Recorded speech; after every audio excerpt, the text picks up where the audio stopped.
Welcome 10th class students. हमारा next topic है विस्थापन अभिक्रिया। संयोजन और वियोजन अभिक्रिया हमारी कंप्लीट हो गई थी, तो आज हम करेंगे विस्थापन अभिक्रिया। अब विस्थापन अभिक्रिया क्या होती है, नाम से लग रहा है जैसे ऐसी अभिक्रियाएं जिसमें एक तत्व अभिक्रिया से दूसरे तत्व को हटा देता है। जैसे हम उदाहरण लेते हैं, ये है आयरन। आयरन सॉलिड है तो इसलिए एस लिख देंगे ब्रैकेट में, ठोस है ये। इसने अभिक्रिया करी कॉपर सल्फेट के साथ, तो क्या होगा, ये इस कॉपर सल्फेट के विलयन से आयरन कॉपर को हटा देगा, विस्थापित कर देगा। तो क्या बन जाएगा, FeSO4 प्लस कॉपर। तो ये हो गया विस्थापन अभिक्रिया का उदाहरण। ये बहुत कॉमन उदाहरण है, छोटी कक्षाओं से और बड़ी कक्षाओं तक ये हर जगह यूज़ होता है। विस्थापन अभिक्रिया का सबसे कॉमन एग्जाम्पल है ये। तो यहाँ पे ये एक्वस है, FeSO4 ये सॉल्यूशन है, इनका घोल बनेगा, और जो कॉपर बनेगा वो होता है सॉलिड। ये घोल होते हैं दोनों के। तो ये सबसे कॉमन सा उदाहरण है। तो आप के लिए सोचने की बात है कि इसने इसको क्यों हटाया।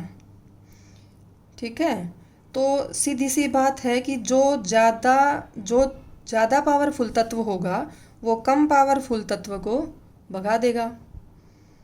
ठीक है, जैसे आपके पास कोई बहुत अच्छी चीज़ है, बहुत पसंद की चीज़ है, लेकिन कोई आपकी क्लास में है मोटू तगड़ू सा, कोई स्ट्रोंग सा कोई बच्चा है, वो क्या करता है, वो सबकी चीज़ें छीन लेता है, आपसे भी वो चीज़ छीन लेगा। तो वो मोस्ट पावरफुल है, वो ज़्यादा क्रियाशील है, आप कम क्रियाशील हो उससे। तो वो क्या करेगा, वो आपके सामान को अपने साथ ले गया, आपकी चीज़ को। तो ऐसे ही यहाँ पे जो आयरन है ये ज़्यादा क्रियाशील है, ये कॉपर कमज़ोर है, तो ये कॉपर का जो सल्फेट था कॉपर के साथ आयरन उसे अपने साथ ले गया और फेरस सल्फेट बना दिया, कॉपर अकेला रह गया। ऐसे ही है यहाँ पे। तो ये होती है विस्थापन अभिक्रिया। सिंपल से एग्जांपल से अपने डेली रूटीन के जो उदाहरण हैं उनसे समझना चाहिए, साइंस को बहुत इजी हो जाती है। तो ये एग्जांपल हो गया आपको क्लियर। विस्थापन अभिक्रिया का सबसे सिंपल है ये, इसका प्रयोग भी आता है आपकी 10th क्लास में ही, उसको समझते हैं कैसे होता है ये। देखिए इसमें क्या है कि एक आपने परखनली ले ली, परखनली आप लेंगे, स्टैंड से परखनली को लगा दिया और उसमें डाल दिया कॉपर सल्फेट का विलयन। विलयन होता है स्टूडेंट्स घोल। इसमें आप कभी कंफ्यूज नहीं होना कि किसी चीज़ का पानी में जो घोल होता है उसको विलयन बोलते हैं। कॉपर सल्फेट का विलयन लिया जो कि नीले रंग का होता है, और इसमें लोहे की 2 कील लटका दी, किसी भी धागे से लोहे की 2 कील लटका दी। तो आपको इस तरीके से सेटअप बना लेना है। फिर उसके बाद आप इसमें क्या ऑब्जर्व करेंगे, इसमें क्या देखेंगे आप, इसमें देखेंगे आप कि जो लोहे की 2 कील थी उनको कुछ देर के लिए आपने 2 अलग अलग परखनली बनाई है। एक में कॉपर सल्फेट का सॉल्यूशन था, दूसरी परखनली में भी शुरू में कॉपर सल्फेट का ही सॉल्यूशन था। तो जैसे आपने कील लटकाई तो क्या होगा, ये लोहे की कील शुरू में ऐसी थी, फिर बाद में थोड़ी देर बाद कॉपर सल्फेट के विलयन से जैसे बाहर निकाली गई, ये भूरे रंग की इस पे एक परत चढ़ी हुई मिलेगी।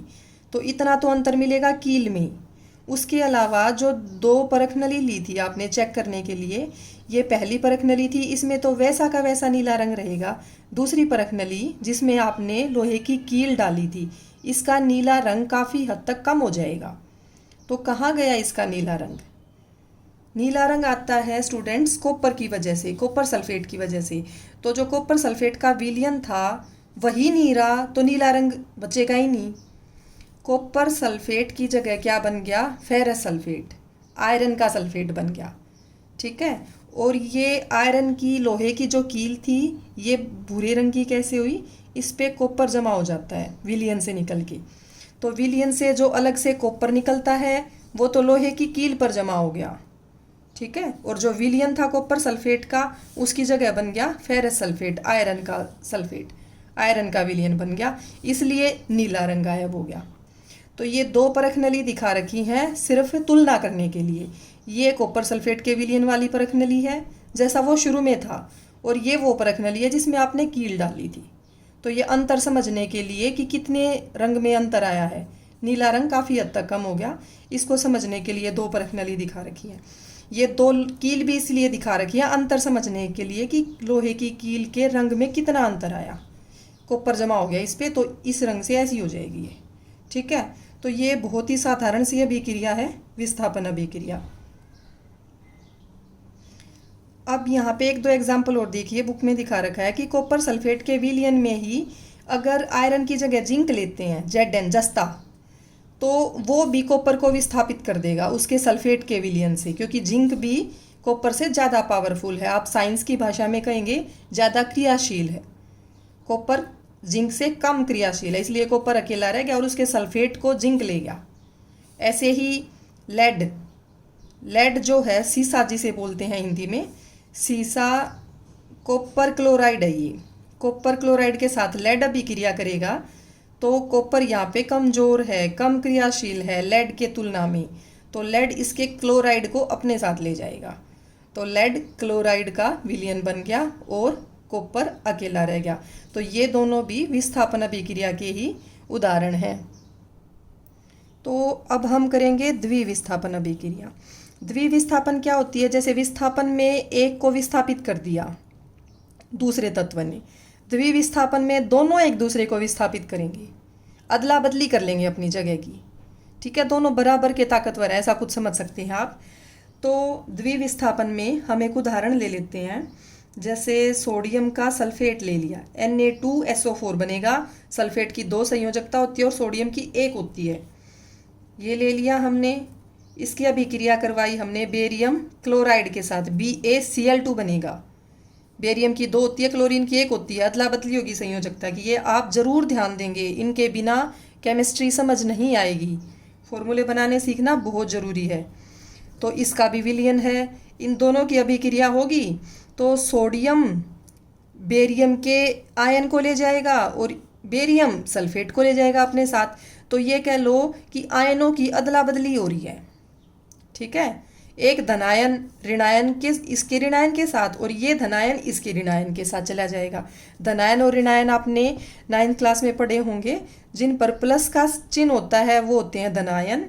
जैसे आप सोडियम धनायन है, मैग्नीशियम धनायन है, एल्यूमिनियम धनायन है। ऐसे ही जो माइनस के चिन्ह वाले होते हैं, क्लोरीन, ऑक्सीजन, नाइट्रोजन, ये क्या हैं? ये ऋणायन है। तो धनायन और ऋणायन ये अदला बदली हो जाएगी एक दूसरे के साथ।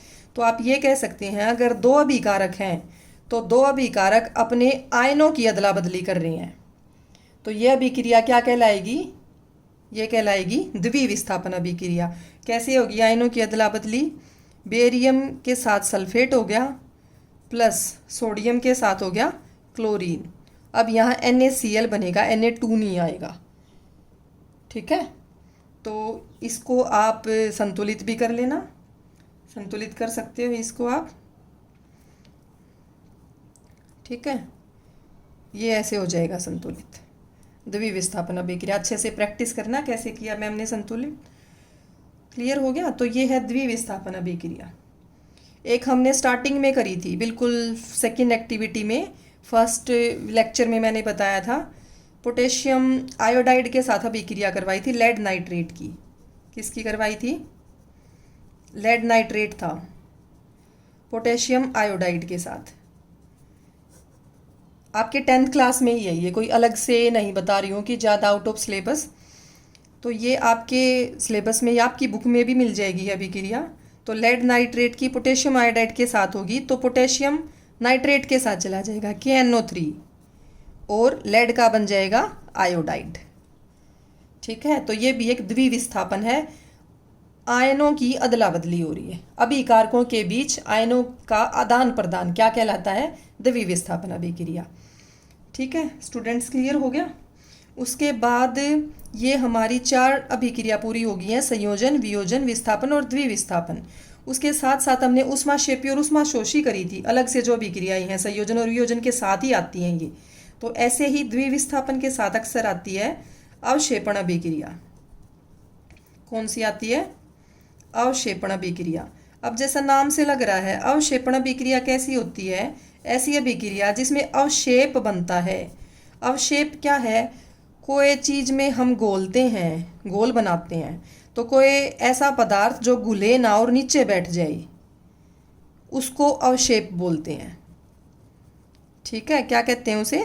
अवक्षेप कहते हैं। जो नहीं घुलता विलयन में, अघुलनशील जो होता है, तो अघुलनशील कहे या अविलेय भी कहते हैं, क्योंकि मैंने आपको बताया ना विलयन क्या होता है, जो घुला हुआ हो, अविलेय जो नहीं घुलेगा।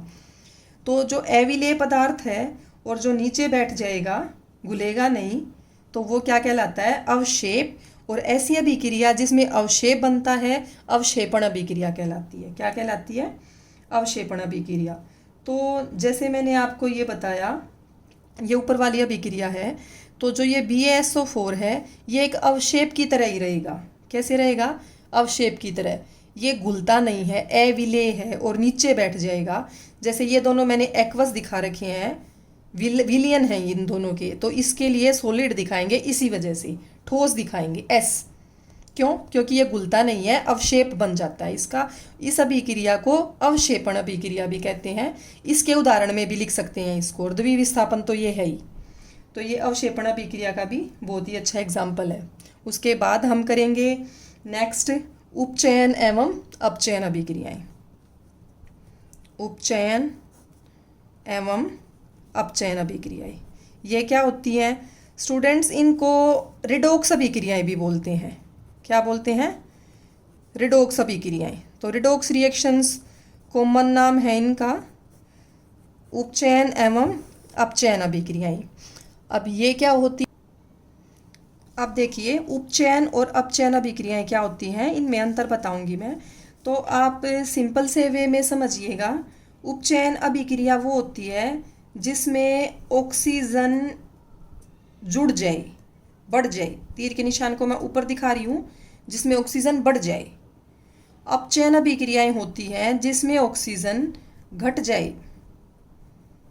ठीक है, या एक एक परिभाषा और होती है इनकी। उपचयन जिसमें हाइड्रोजन कम हो जाए तो भी उपचयन होगा।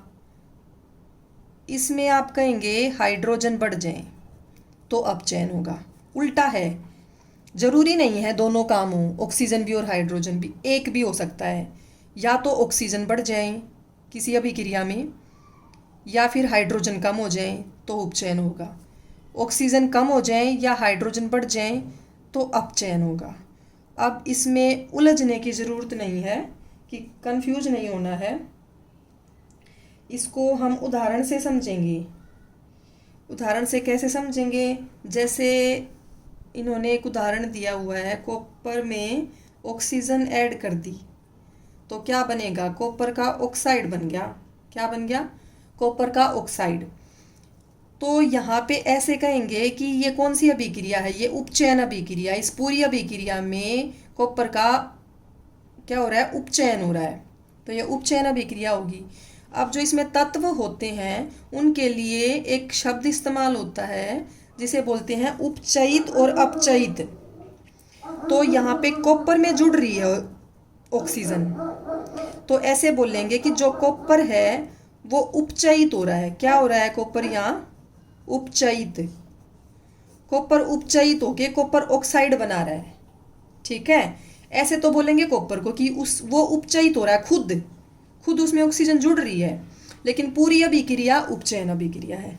जैसे हमने मैग्नीशियम रिबन वाला लिया था, उसको देख लो, एक ही बात है, कोई भी अभिक्रिया ले सकते हो आप। उसका क्या बन गया था? मैग्नीशियम ऑक्साइड बन गया था। तो ये कैसी अभिक्रिया का उदाहरण हो गया? उपचयन अभिक्रिया का उदाहरण हो गया। लेकिन इसमें मैग्नीशियम में ऑक्सीजन जुड़ रही है, तो मैग्नीशियम क्या हो रहा है? उपचयित हो रहा है। तो स्टूडेंट्स ये कंफ्यूज नहीं होना आपको उपचयित और उपचयन में। उपचयन होती है अभिक्रिया और उपचयित होता है वो पदार्थ जिसमें ऑक्सीजन जुड़ती है। अब कॉपर में ऑक्सीजन जुड़ रही है तो कॉपर उपचयित हो रहा है। कई बार उलझा देते हैं प्रश्न में, ऐसे बोल देते हैं कॉपर उपचयित हो रहा है या कॉपर ऑक्साइड उपचयित हो रहा है। तो कंफ्यूज नहीं होना है, इस केस में कॉपर उपचयित हो रहा है, कॉपर ऑक्साइड तो बन रहा है उपचयन के बाद। ठीक है, तो ये हो गया उपचयन के बारे में। अब अपचयन के बारे में आता है। देखो, ये जो कॉपर ऑक्साइड है इसी को ले लीजिए आप, ज़्यादा डिटेल में समझ जाएंगे। इसी में अगर आप हाइड्रोजन मिला देते हैं तो उल्टी भी हो जाती है ये रिएक्शन। क्या बन जाएगा उससे? ऑक्साइड गायब हो जाएगा, कॉपर रह जाएगा अकेला। तो क्या हो गया? कॉपर ऑक्साइड से कॉपर बन गया, गायब हो गया इसमें से क्या? ऑक्सीजन। तो ऑक्सीजन जो है उसको हाइड्रोजन अपने साथ ले गया, H2O बन गया। तो एक तरीके से आप इसे देखेंगे तो ये एक रेडॉक्स अभिक्रिया का उदाहरण है। आप इससे उपचयन भी समझेंगे इस अभिक्रिया से, और अपचयन भी समझ जाएंगे। कैसे समझ जाएंगे? ऊष्मा की उपस्थिति में होती है ये अभिक्रिया, इसलिए त्रिभुज का निशान लगा देते हैं हम। अब देखिए, इसमें कॉपर ऑक्साइड से कॉपर का बनना, अगर हम इतनी अभिक्रिया लें, हाइड्रोजन को और जल को भूल जाएं, तो ये कैसी अभिक्रिया हुई? ये होगी अपचयन, क्योंकि इसमें ऑक्सीजन का ह्रास हो रहा है।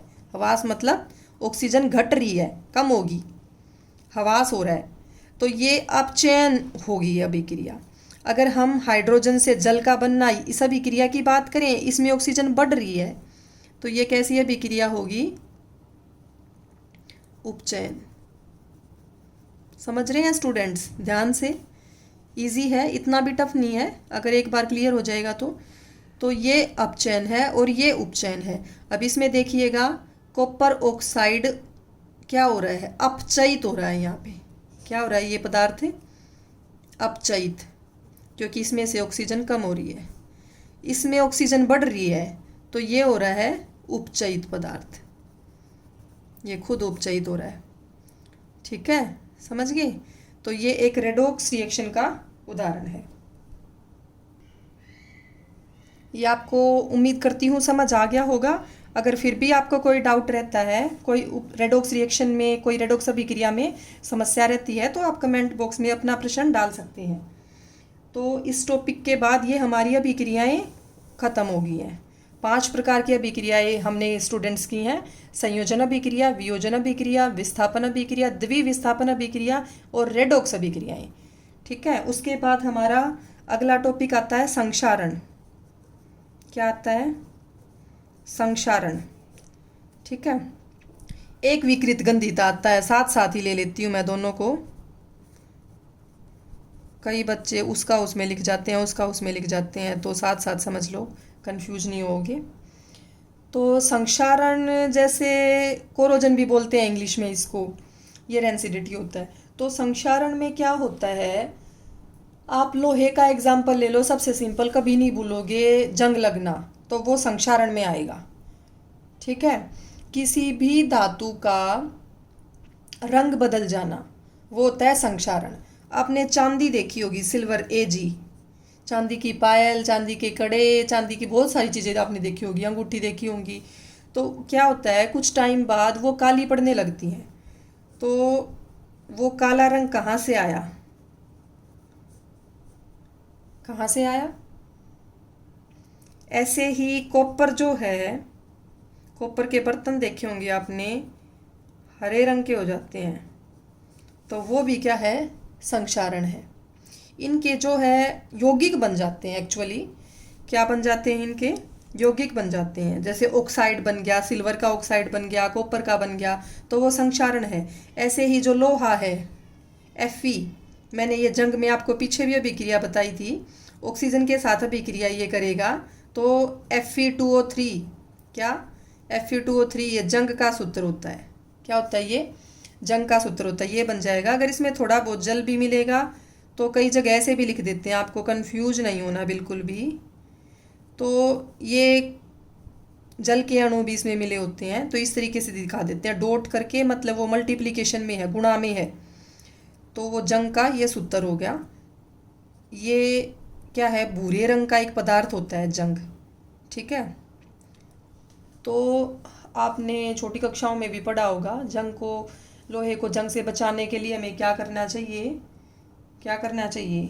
अलग अलग प्रकार की, यहाँ आपके इतना है नहीं सिलेबस में, तो जैसे हम गैल्वेनाइजेशन करते हैं, अलग परत चढ़ा देते हैं, पेंट कर देते हैं, ग्रीस लगा देते हैं, तो इस तरीके के कुछ उपाय हैं लोहे को संक्षारण से बचाने के लिए। हमारे यहाँ बहुत ज़्यादा संक्षारण के कारण बहुत ज़्यादा पैसा खर्च होता है भाई, कहीं जो वो है लोहे की रेलिंग है कहीं पे, कहीं कोई लोहे की बनी हुई धातु है, कहीं जहाज में लोहा बहुत जगह इस्तेमाल होता होगा या और धातुएं इस्तेमाल होती होंगी, तो संक्षारण के कारण वो ख़राब होती रहती हैं, तो उनकी मेंटेनेंस में बहुत ज़्यादा पैसा खर्च होता है। ठीक है, तो चांदी भी इसी वजह से अपने ऑक्साइड के कारण काली पड़ती है। तो ये हो गया हमारा संक्षारण। फिर विकृत गंधिता क्या है, थोड़ा सा अलग टॉपिक है। इसमें क्या होता है, जो वसायुक्त जो पदार्थ हैं, ये ध्यान रखना है। कैसे पदार्थ वसायुक्त, जिनमें चिकनाई है, कुछ समय बाद उनकी गंध बदल जाती है, स्मेल सी आने लगती है। वो किस वजह से होता है कि जो वसायुक्त पदार्थ है वो ऑक्सीजन के साथ अभिक्रिया करके अपना क्या बना लेते हैं, ऑक्साइड बना लेते हैं। तो उनकी उस गंध को ख़त्म करने के लिए वो इस प्रक्रिया को बोलते हैं विकृत गंधिता। विकृत मतलब जो होता है, मतलब खराब। ठीक है, गंधिता मतलब गंध, खराब गंध आने लगती है। किससे आने लगती है खराब गंध, विकृत गंध, किससे, वसायुक्त पदार्थों से, अगर वो ऑक्सीजन के संपर्क में आए तो। ठीक है, कई बार आपने देखा होगा बिस्किट विस्किट या कोई भी चीज़ है, वो तो एक खैर नॉर्मल एग्जाम्पल है, वो पसीज जाते हैं, तो वो भी ऑक्सीजन के साथ अभिक्रिया करके।